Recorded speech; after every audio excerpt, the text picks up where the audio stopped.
Deep inside a pitch-black submarine, armed with 154 live nuclear warheads, the lowest-ranking sailors are sweating through brutal 18-hour shifts. But how do these junior recruits survive 90 agonizing days completely sealed inside a pressurized steel tube without shattering their sanity?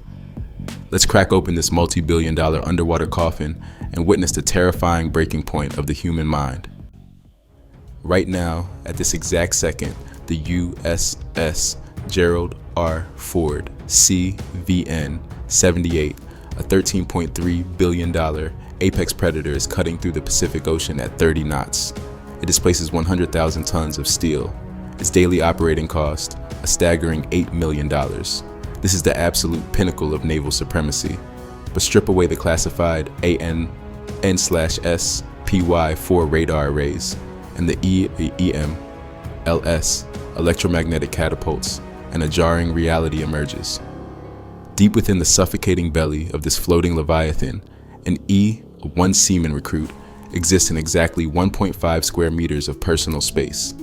Their paper-thin mattress is bolted to a steel frame just 40 meters from the twin A1B nuclear reactors, which generate 600 megawatts of raw thermal energy. The immense monetary value of this warship means absolutely nothing without the brutal, unyielding physical endurance of the humans bleeding inside it. The enlisted berthing compartments are a masterclass in psychological compression.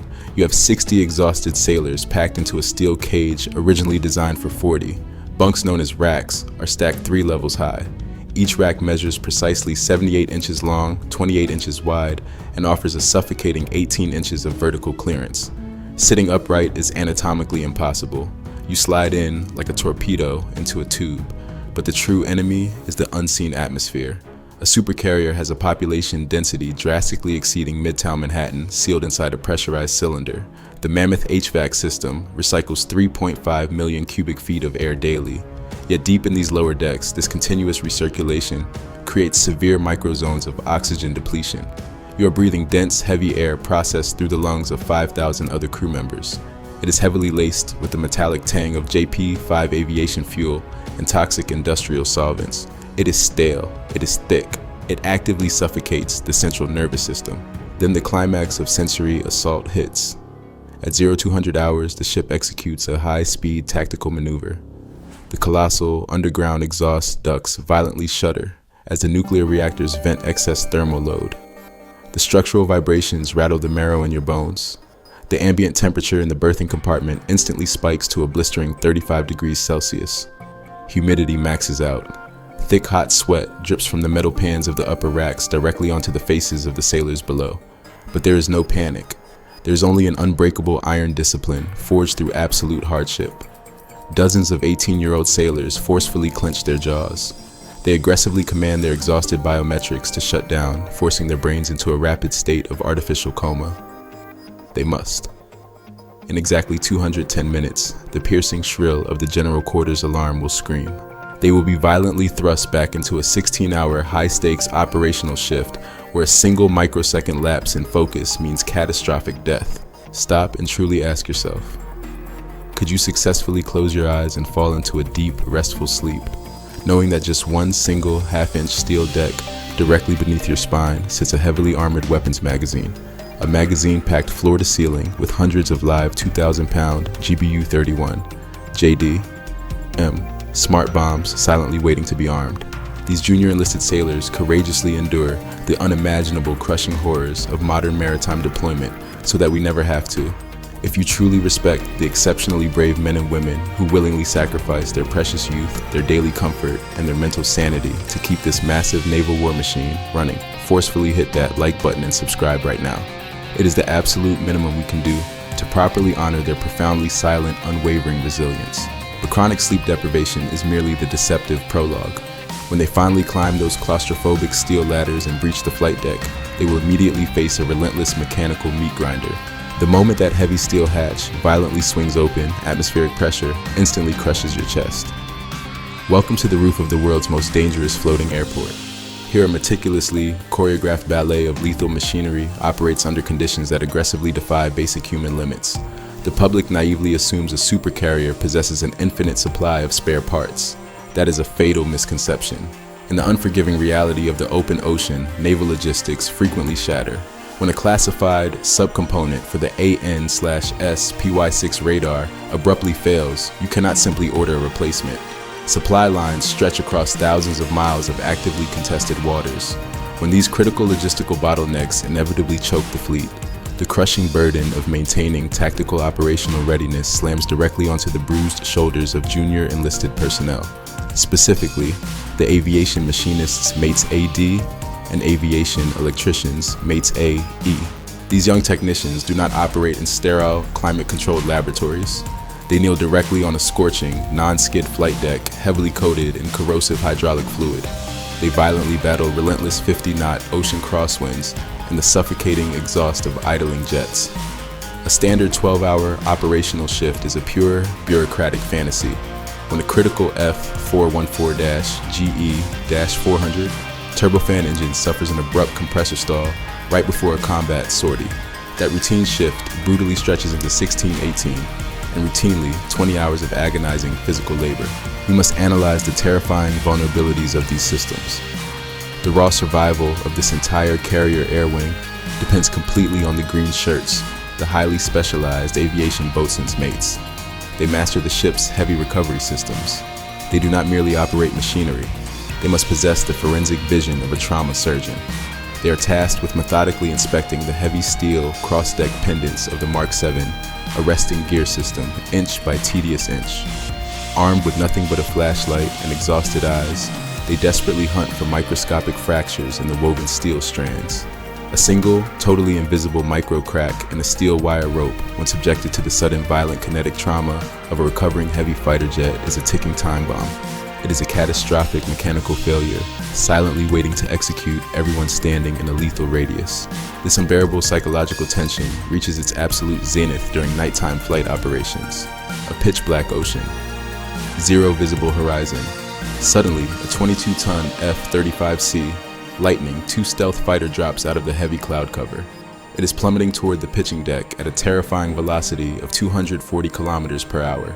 The roaring Pratt & Whitney F-135 engine actively screams with 40,000 pounds of thrust, pushing the heavy aircraft forward at full military power, even as its tires violently smash onto the steel deck.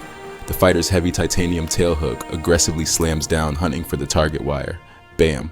It forcefully catches the number 3 wire.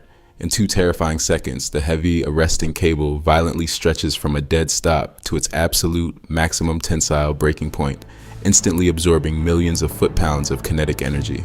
The massive steel wire screams under the immense load, bowing dangerously tight across the deck. For one agonizing microsecond, the physical limits of naval metallurgy are ruthlessly challenged. The lives of that elite fighter pilot and the dozens of vulnerable deck crew standing merely feet away do not depend on multi-billion-dollar automated computer systems. They depend entirely on one specific hydraulic calibration valve within the arresting gear engine hidden deep below the deck. A high-pressure valve that was manually torqued, meticulously adjusted, and frantically verified just 3 short hours prior by a grueling, grease-covered 19-year-old aviation boatswain's mate who had been forcefully kept awake for 30 consecutive hours. If his violently shaking, exhausted hands had slipped even a fraction of a millimeter during that crucial maintenance window, the thick wire violently snaps. The heavy cable instantly turns into a supersonic steel whip, slicing through human bone and aircraft aluminum with zero hesitation. The jet instantly careens off the angled deck, plunging directly into the crushing depths of the black ocean. But the precision wire holds firm. The stealth fighter jerks to a violent halt. The young mechanic down below exhales a heavy breath he didn't even know he was desperately holding. How many agonizing hours of severe sleep deprivation can the fragile human body actually endure before exhausted vision starts actively deceiving them amidst this chaotic hurricane of jet engines? And if you think the flight deck is hell, let's step down 5 decks below sea level where sunlight never exists. Descending into the mechanical abyss of a nuclear supercarrier is a direct plunge into an industrial purgatory. You are completely swallowed by a hyper-dense labyrinth of high-pressure titanium piping and heavily armored bulkheads. This suffocating underworld belongs exclusively to the machinist's mates and the damage control men, the true backbone. They are the unsung subterranean guardians of this massive leviathan. Down in these main machinery rooms, beautiful sweeping ocean views do not exist. Weather is a forgotten concept. There is only the relentless, oppressive radiation of raw thermal energy bleeding off the secondary steam propulsion loops. Ambient temperatures routinely hover around 40 degrees Celsius. The humidity is a thick, choking blanket. These junior enlisted technicians continuously monitor localized pressure valves and heavy distilling plants. They operate entirely isolated from the natural world, entombed within thousands of tons of classified radar-absorbent steel operating massive desalination units that convert millions of gallons of seawater just to keep the boilers firing. Forget the naive, romanticized Hollywood notion of simple homesickness. These sailors endure a prolonged, severe biological warfare waged directly against their own cellular structures. Over a grueling 6-month combat deployment, their bodies are entirely starved of natural ultraviolet radiation. Severe vitamin D deficiency rapidly sets in. This hidden nutritional bottleneck compromises vital bone density and accelerates deep muscular fatigue. But the most devastating strike is the catastrophic disruption of the human biological clock. These young technicians suffer from acute circadian rhythm sleep disorders. Their exhausted brains are continuously manipulated by harsh artificial fluorescent lighting. The pineal gland is aggressively suppressed, completely halting the natural vital production of melatonin. Their bodies fundamentally forget how to heal. The absolute psychological isolation from the solar cycle creates a crushing, persistent cognitive fog that they must violently fight through during every single complex maintenance procedure, whether they are recalibrating a sensitive pneumatic control valve or meticulously tightening a high-pressure mechanical flange. Then comes the insidious, invisible assault of acoustic trauma. It is not the piercing, high-decibel scream of the flight deck above. It is a relentless, low-frequency physical vibration. This heavy acoustic energy is continuously generated by massive main reduction gears and high-pressure steam turbines spinning at thousands of revolutions per minute. This highly specific frequency directly bypasses standard external hearing protection. It vibrates violently straight through the human skull. It causes severe inner ear fatigue, micromigraines, and a slow, irreversible degradation of human situational awareness. Combine this hidden damage with the severe respiratory toll. Every single breath taken down in the engineering spaces is permanently laced with the heavy, atomized mist of specialized lubricating oil. The heavy ghost of JP5 aviation fuel constantly permeates the recycled oxygen. It is a toxic, microscopic cocktail that slowly coats the lungs, relentlessly testing human physical limits day after grueling day, without a single moment of true organic relief. Suddenly, at exactly 200 hours, a terrifying nightmare scenario erupts. A malfunctioning localized thermal sensor deep inside a critical pump room violently triggers the general quarters alarm. The rhythmic electronic klaxon violently screams through the steel corridors. Red tactical battle lights strobe aggressively. Instantly, hundreds of exhausted E1 to E3 sailors brutally shatter their artificial comas. There's absolutely zero hesitation. Within seconds, these teenagers heave massive 15-kilogram, self-contained breathing apparatus carbon fiber harnesses onto their aching backs. They aggressively sprint through narrow, claustrophobic passageways known as P-ways, measuring barely 0.9 meters across. They are blindly navigating a sheer vertical maze of steep metal ladders in the chaotic strobe lighting. They frantically carry heavy firefighting foam inductors, thermal imagers, and heavy crash axes. Suffocating panic desperately tries to paralyze their lungs, but an unbreakable, heavily drilled iron discipline ruthlessly crushes that raw biological fear. They move aggressively as one synchronized, heavily armored unit, seamlessly operating high-pressure, aqueous, film-forming foam hoses. They are fully prepared to plunge directly into a raging, 1,000-degree electrical fire to save a massive ship that never lets them see the blue sky. Pause for a brief second and carefully consider this brutal, terrifying, psychological reality facing these enlisted sailors.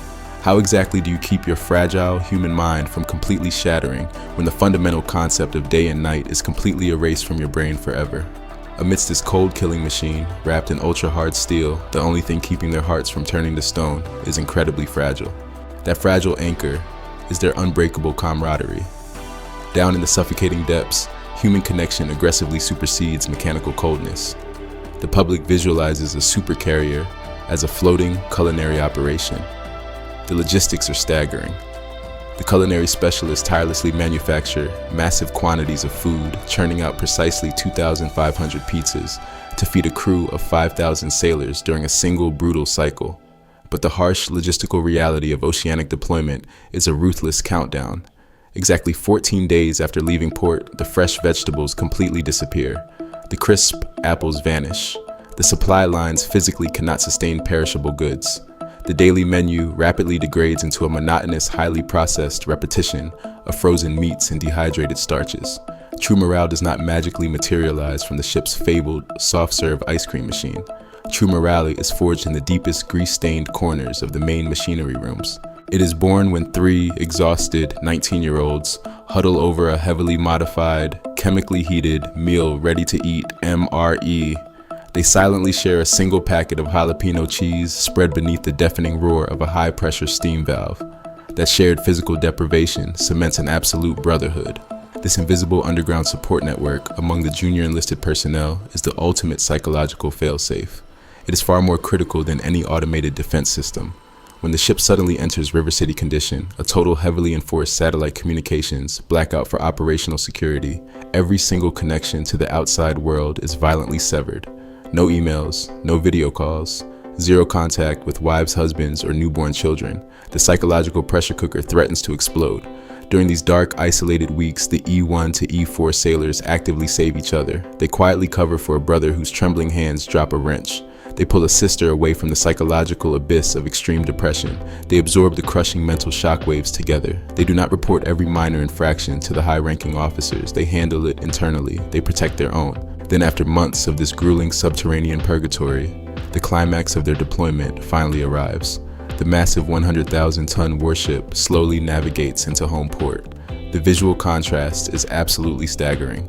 Thousands of junior enlisted sailors step out into the blinding sunlight. They are sharply dressed in their pristine, immaculate, dress-white uniforms. They execute the sacred naval tradition of manning the rails. They stand completely motionless, shoulder to shoulder, along the extreme outer edge of the massive flight deck. Their chins are held high. Their military bearing is absolutely flawless. To the cheering crowds and flashing cameras on the distant pier, they look like invincible marble statues of American power. But beneath that crisp, blinding white fabric, their physical bodies are deeply battered. Their joints scream from chronic fatigue. Their lungs are heavily coated with microscopic aviation fuel. Their minds carry the heavy, unseen scars of thousands of hours of silent sacrifice. They hide their profound exhaustion behind an impenetrable wall of fierce institutional pride. Look at those unwavering faces and ask yourself this profound question. Do you truly believe the actual price of global maritime peace is paid by multi-billion-dollar defense budgets? Or is it actively purchased with the bleeding youth, the shattered sleep, and the silent suffering of these young people? The heavy steel brow is finally lowered onto the concrete pier. The sailors march down the ramp, desperately rushing into the tearful arms of their waiting families. It is an emotionally shattering moment of reunion. But look closely at the opposite end of the exact same pier. A fresh bus pulls up. A brand new wave of nervous 18-year-old recruits steps out. They firmly grip their heavy sea bags. They stare up at the intimidating gray titanium hull. As one crew leaves, another enters the steel beast. The relentless, unforgiving cycle of maritime survival immediately reboots. The ultimate truth of naval dominance is instantly revealed. The greatest, most lethal weapon system on this supercarrier is not the electromagnetic catapult. It is not the twin nuclear reactors. It is the unbreakable, unyielding iron will of the human beings operating it. If this raw, unfiltered reality changed your perspective on the brutal cost of freedom, hit that like button and subscribe immediately. Join us to ensure the sacrifices of these warriors are never forgotten.